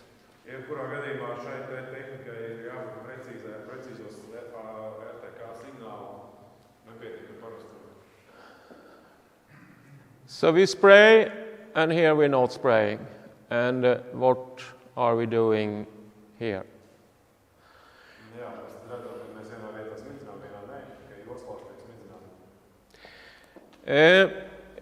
In ecological farming in Sweden, they do not use row sowing. They use band sowing. So it's a band. And you can hoe closer then. It doesn't matter if it takes away some straw here. But Bioloģiskie saimnieki, viņi nesēja rindās, viņi sēja tās joslās, kas ir nevis tikai vienā rindā, bet platākā joslā, līdz ar to šeit strādājot ar rīstāku kultivātoru, nav baigās kādi, ja kaut kādu augumu un tās joslas paņem ārā. Nav tik traki, kā būtu vienā rindā, kad tu izņem ārā, tad nav vairs nekā. so it's 25 centimeters, the band distance. And the band is about 10. Josla ir apmēram 10 centimetri plata, kurā sēja iekšā sēklas, un tad starp šīm joslām ir 25 centimetri. So we spray the band and we hoe between the band. And it is possible even to build in nozzles on this hoeing machine. Šajā gadījumā ir tā, ka ar šo rīstāku kultivātoru tiek apstrādāts rīstāks, bet tur ir iespējams arī uzmontēt sprauslas un arī smidzināt. And we think we can decrease the amount of herbicide with 60%. Šādā veidā ir iespējams panākt vēl līdz 60% herbicīdu izmantošanu samazinājumu. But it's more investment and it takes longer time. And hoeing is dependent on the weather condition. Jā, tas nav baigi liels ieguldījums, bet tas aizņem ilgu laiku. It takes a lot of time. Yeah. It's a small investment, but it takes time. No, it's a big investment. Big investment. Yeah, no. Es atvainojos, tas tieši tāpēc pārprat. Tas ir liels finansiāls ieguldījums un tas ņem ilgu laiku, bet ar to var panākt arī labus rezultātus. Close to my little farm, we have a little factory. They build machines. They're called Väderstad. Netālu no vietas, kur Kristers dzīvo, ir tāda neliela rūpnīca, kas ražo augstas apstrādes mašīnas un cēmašīnas un sauc rūpnīcu Väderstad. It started with a farmer who was building a small machine, and nowadays they have employees, 1,000. Tas viss tur sākās ar Väderstad, tur sākās kā ģimenes uzņēmums, kurā viens vīriņš izdomāja, ka viņam ir jāuztaisa šļūce, un viņš to uztaisīja, kā viņš ieraudzīja, ka ir tāds foršs mašīna, teica, man arī vajag tāds, viss te nonāca līdz tam, kas tagad ir. They have now bought a Danish manufacturer of hoeing machines. Un viņi ir nopirkuši arī Väderstad nopircis dāņu ražotāji rūpnīca, kas ražo šīs te īstāk kultivēšanas mašīnas. What kind of The, no, the green one. I don't remember. Okay, Yeah. yeah, that's a question. Kāds darba platums tam agregātam, kas institūta rušana, kas notiek, tie traktori, cik ilgi var braukt? What's the working width of the hoeing machine? Nowadays, 12 meters. 12 metru darba platums, but what about the interrow when you go with the tractor wheels? Do they have tramlines or something? No, we use only RTK. Yeah. Well, sometimes the wheel goes on the road and destroys the plots. Well, it's possible to use a camera on this machine, of course. You follow the rules. Yeah, but then it means that the tire should be narrow. Yeah, that's right. Tas nozīmē to, ka tur viņiem, kā jau tika teikts, viņi strādā šo mašīnu, kurai traktoram ir RTK signāla uztvērējs, viņi ļoti precīzi var nobraukt, un nosacījums ir tāds, ka 25 centimetri ir tas platums, kādam jābūt traktoram, lai nebrauc šauri rītiem. Nav tā, ka tā žiltēm paliek kā kāda. Well, the question, yeah, but smidzinātājiem arī šauri rītiem. The question about if you have very narrow tires, does it have some kind of influence on the compaction of the soil? Yes, of course. It can be a problem under wet condition, and sometimes the sprayers, they change tires both on the sprayer and on the tractor because of the good condition they have bigger tires. No, they have narrow tires, and under wet condition they have bigger tires, of course.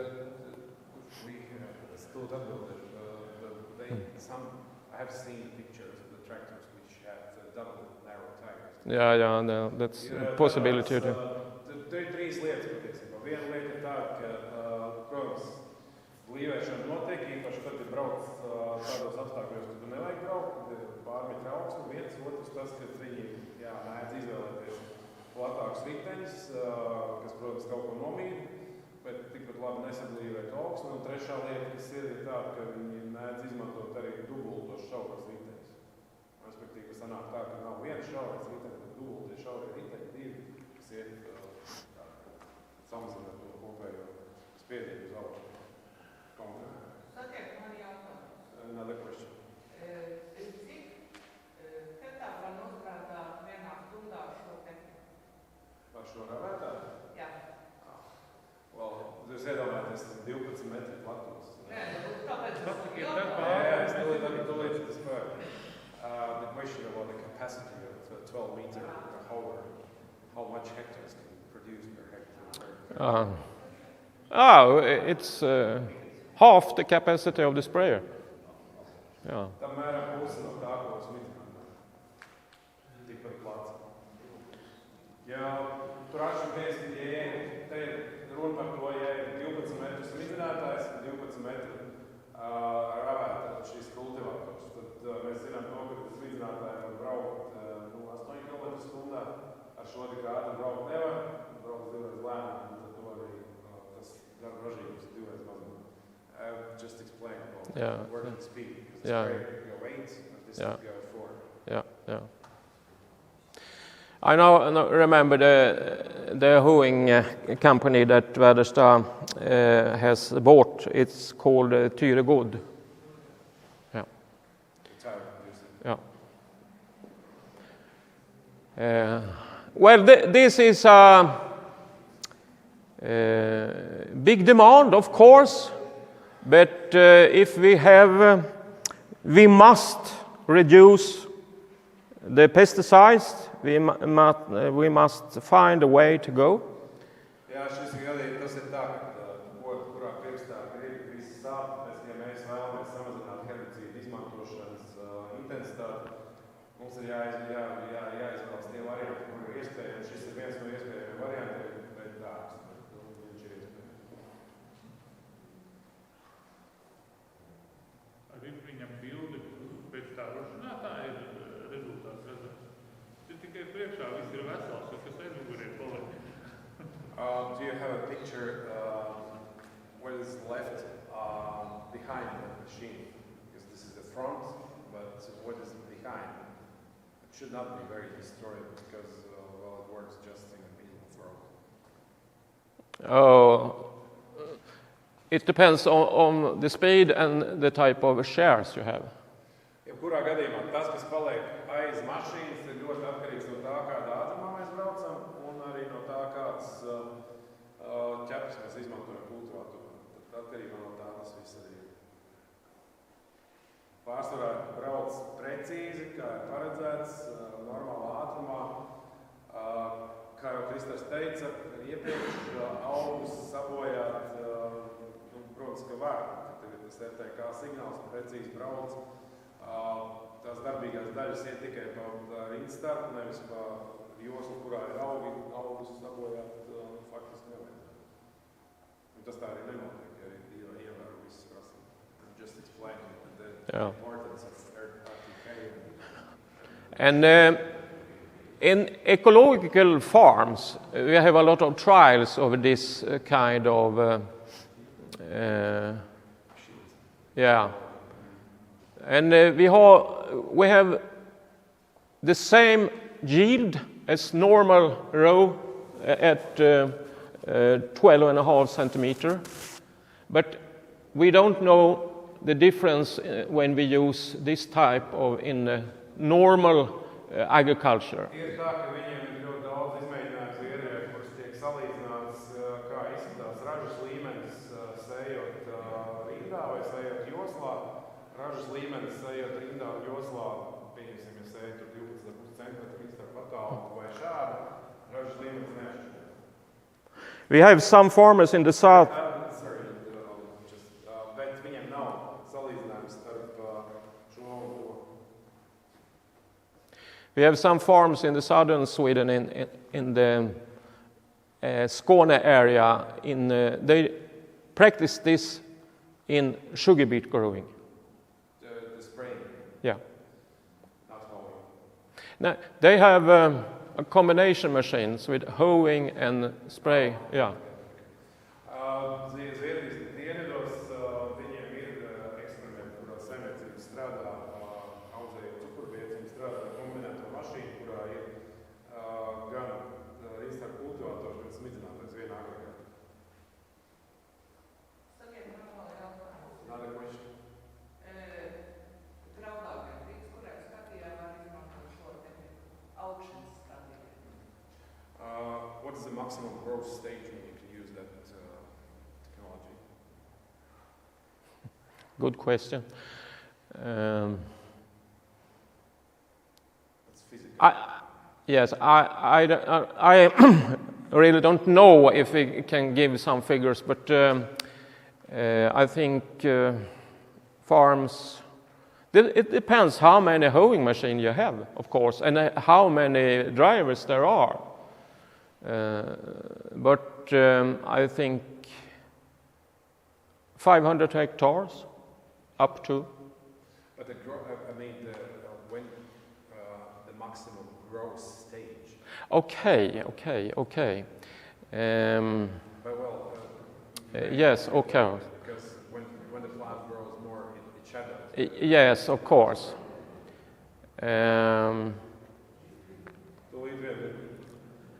You can use this up to, not to the stage where we have X. So high.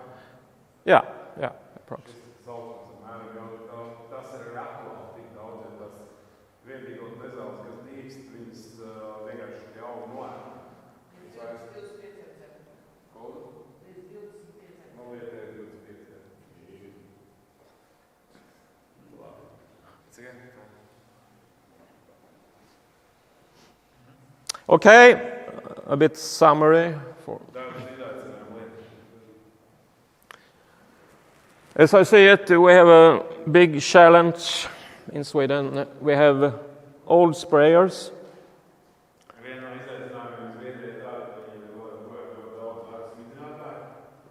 We must invest more than we do nowadays. We must invest more in modern spraying techniques.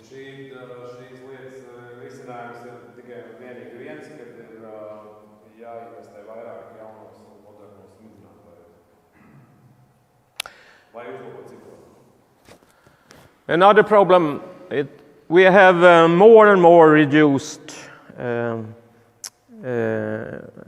farming, also not plowing farming, and the crop rotation system is not so good anymore.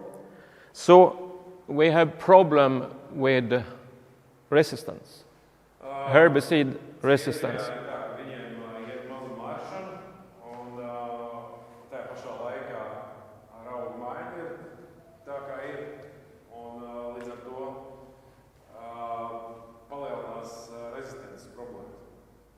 So, for example, black grass, we must have a better crop rotation with more spring crops. Black grass pasakiet latviešu, kāds ir. Peļustīšu lapsas. Lai cīnītos ar šo nezāli, ir vajadzīgas tādas kultūras, kas, tās ir vasarā kultūras, ir vajadzīgas, lai to cīnītu.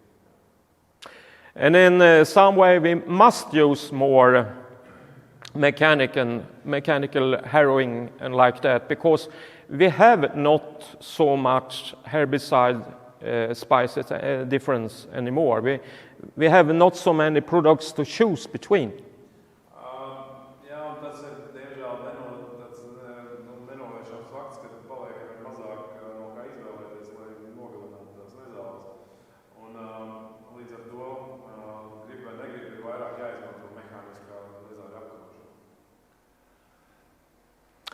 And of course we have a demand that we should use less pesticides. And how do we cope with that? It's a problem.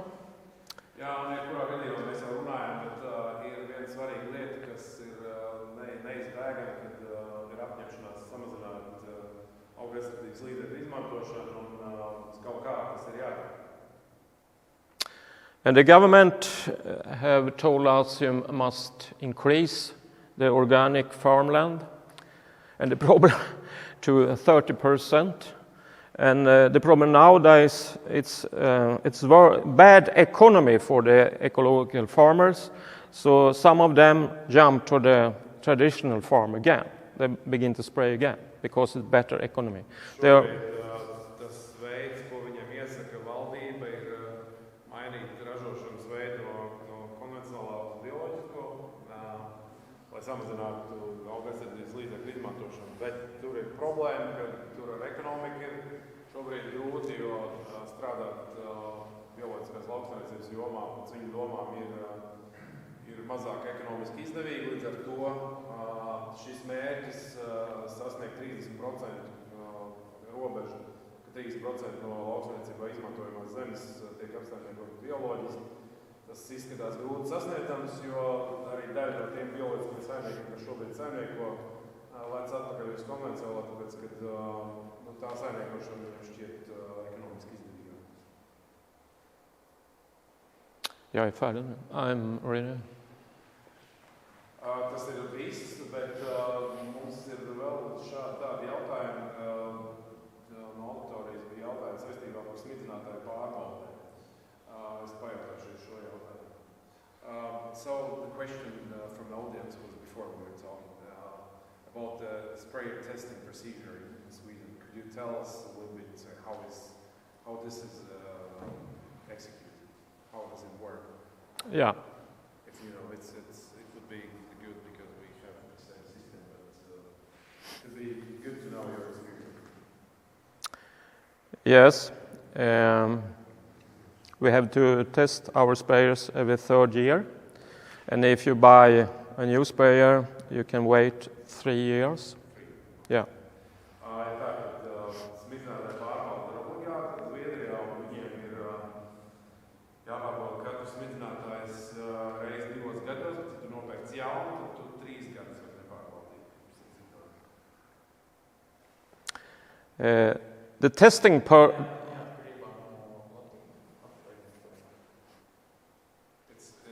doesn't matter how much acreage do you have.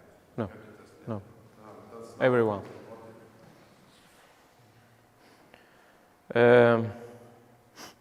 If we go backwards, many testers were farmers who have a part-time job. They train 4 days training for being a tester. Tā, ka, ja mēs pabraucam bišķiņu atpakaļ, tad daudz no tiem, kas šobrīd ir pārbaužu veicēji, kādreiz bijuši zemnieki, un viņiem šī pārbaudas veikšana bijis kā papildus darbs. Lai kļūtu par inspektoru, ir jāiziet 4 dienu apmācības kursu. Nowadays it's more and more workshops who is doing that with a professional serviceman. Šobrīd ir tā, ka vairāk un vairāk par inspektoriem kļūst servisu uzņēmumi, kas nodrošina arī smidzinātāju remontu vienlaicīgi.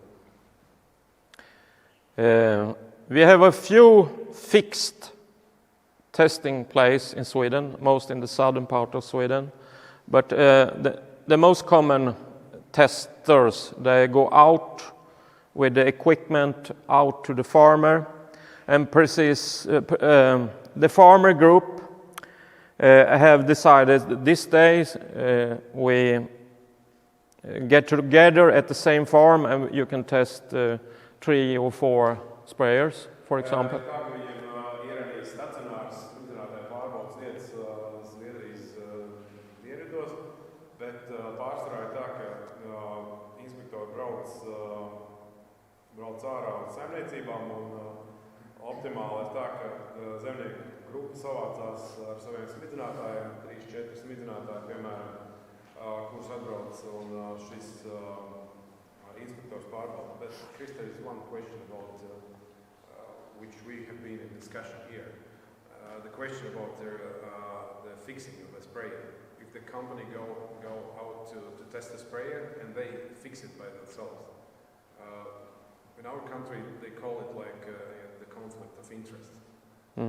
So how do you deal with that in Sweden? Es jautāju par to, par ko šeit bija kādreiz liels diskusijas par to, ka mums inspektoriem pārbaudīt, tie, kas pārbauda smidzinātājus, remontēt smidzinātājus, nav atļauts ar tā, ka tur ir interešu konflikts un tā. Tad es jautāju par to, kā viņi ar šo tiek galā Zviedrijā. The testers have the most common spare parts with them, and they test after the protocol. After the testing procedure, you have to send the protocol to the Swedish Board of Agriculture. Ir tā, ka viņiem, tiem kas pārbauda smidzinātājus, viņiem vienmēr ir līdz ejošākās rezerves daļas. Tad viņi braucot pārbauda to smidzinātāju, tad viņiem ir protokols, kuru viņi sūta prom uz Zviedrijas lauksaimniecības kameru. They do some administrative controls on the papers, and sometimes there are inspectors from the Swedish Board of Agriculture who go out and look at the tester company so they are doing the right thing. Jā, viņiem ir tā, ka ir inspektori un ir inspektori no Zviedrijas lauksaimniecības kameras, kas šeit tad aizbrauc apskatīties, kā tie inspektori strādā.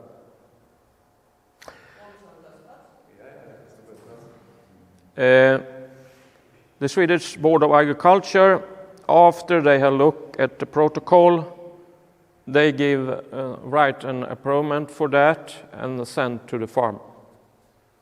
Un tas nav inspektors, kurš apstiprina šo protokolu galā, apstiprina tieši tā Zviedrijas lauksaimniecības kamera, kas pēc tam tikai tad, kad viņi ir apstiprinājuši, aizsūta šo protokolu atpakaļ zemniekam. If you are a farmer that use a contractor, you not spray yourself, you have a contractor who spray. He must send over documentation, both for what he have done and a protocol that his sprayer is tested. That information should be presented for the farmer. Yeah. From contractor. Yeah. The contractor should give these documents. Yeah.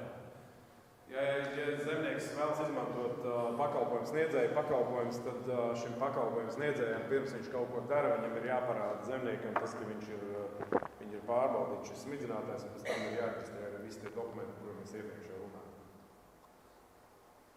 Kas pieredzēs smidzināšanas procesā. But that means that you have a lot of inspectors, a lot of companies. Yes. You can find them on the website for Swedish Board of Agriculture. So I think in every county in Sweden we have at least 4 or 5, so 24, 120. Zviedrijā ir aptuveni 120 dažādi smidzinātāji pārbaudītāji, and you have totally 5,000–6,000 sprayers in Sweden. No. Nu, jūs iedomājaties, kāda ir viņiem situācija, ka ir 120 pārbaudītāji uz 6,000 smidzinātāji. Mums ir 5 pārbaudītāji uz, nezinu, cik, katrā ziņā vairāk.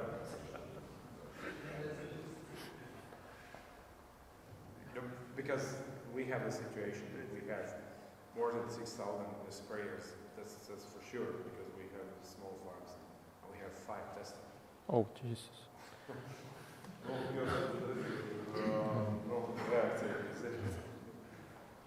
Perhaps we can come over to you and help you. Because we have seen, when I work at the Swedish Board of Agriculture, some farmers in the south of Sweden, they have used Danish testers.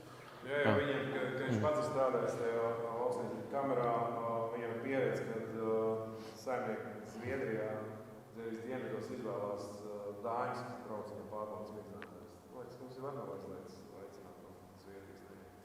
So that's not forbidden to ask. No. It's okay. No. It's free market. Yeah, it's a free market.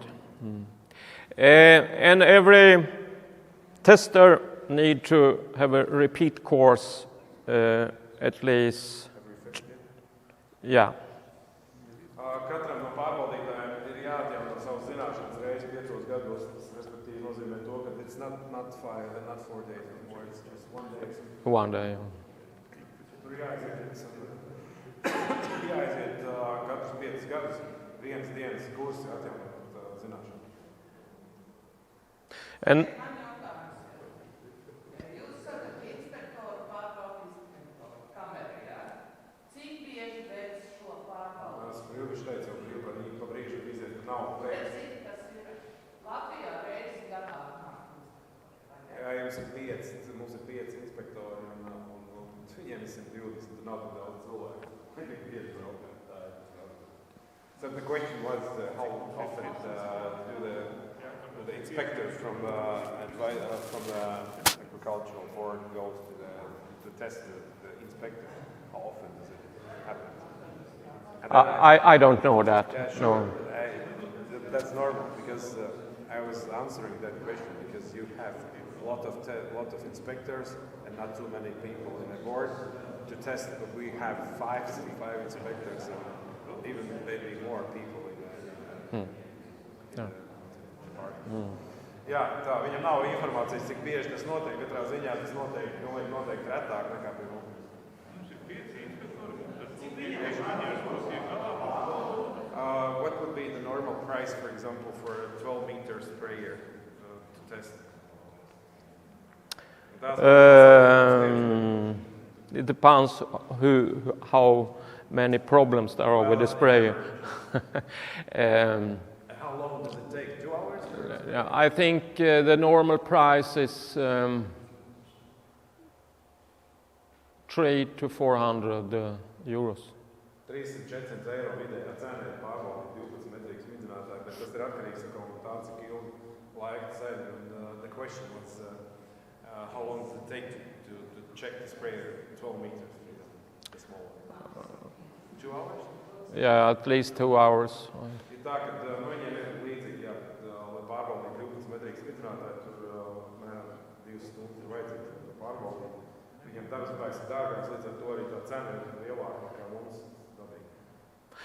Sometimes it has been better, but sometimes when the sprayer, the tester come out to the farmer, the sprayer is dirty and full of, it's a problem, and then the tester will not test the sprayer. He go home. Jā, ir tā, ka Zviedrija nebūtu nav perfekta valsts arī šajā ziņā, ka viņiem arī mēdz gadīties tā, ka aizbrauc pārbaudīt smidzinātāju, tur īsti neredz krāsu no smidzinātāju, un tad viņi vienkārši brauc prom. Protams, to arī jāsamaksā. But some, for example, we have a problem. I know that if you see the sprayer is in a bad condition, for example, the PTO shaft is broken or not broken, but it doesn't have a cover. So we do not test that as well because it's dangerous. You have the same. Jā. Nu, es vienkārši izstāstīju par to, ka mums bieži vien gadās arī tā, ka zemnieki neņem vērā to, kas ir saistīts ar darba drošību.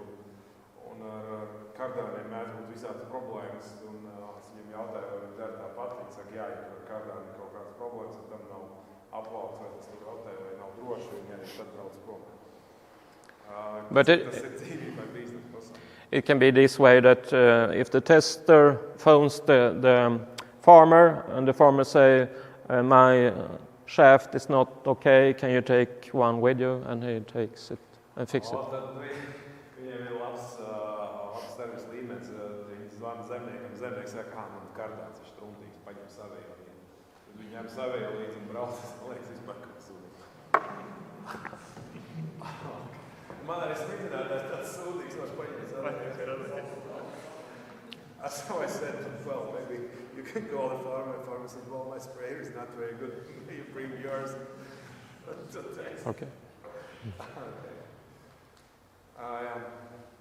Ko, tad vēl kādi jautājumi noslēdzošie? Tad procedūra. Kā tiek veiktas atpūtas pārbaudas? Process output.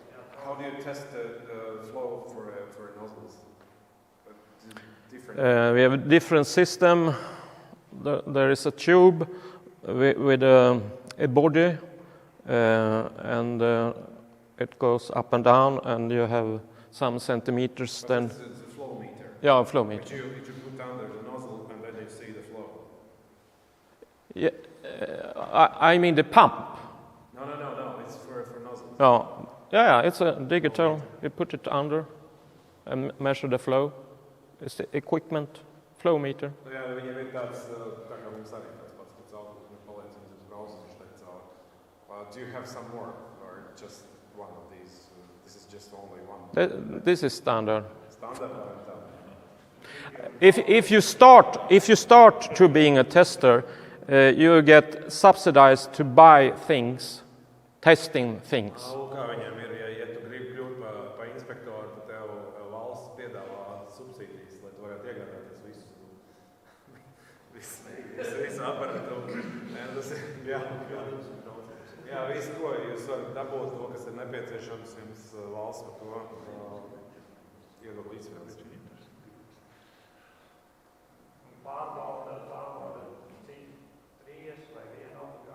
If you have the nozzle holder with the 4 nozzles, do you test all 4 or just one?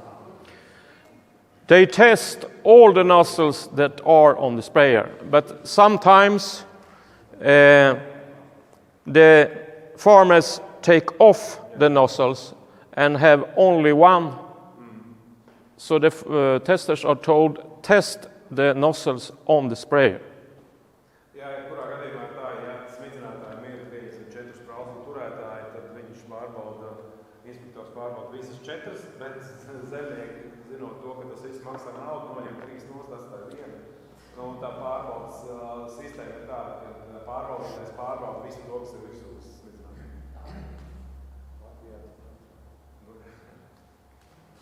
Kristians minēja, ka ir daudz to veco smidzinātāju, un tas saimniecības nav liels, un kā pesticīdu samazināšana, tā ir liela investīcija, kā viņi plāno risināt no jautājumu, vai tas kaut kāds valsts atbalsts vai kā?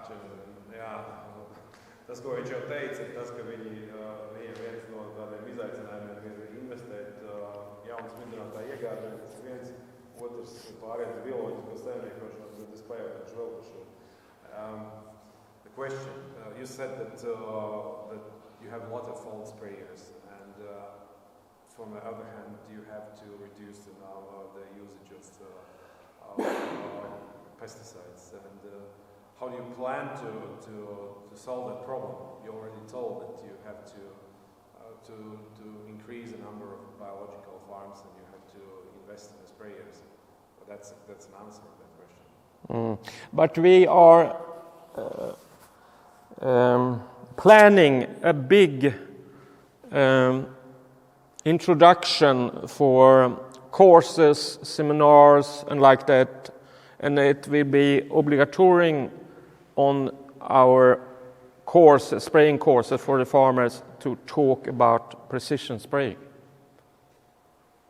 Nu, jā, tā atbilde ir tāda, ka viņiem plānā ir liela kampaņa, kurā, un arī tas ir iekšā ietverts arī apmācību kursos zemniekiem, kas mācās, lai dabūtu sertifikātu, operatoru sertifikātu vai lietotāju sertifikātu.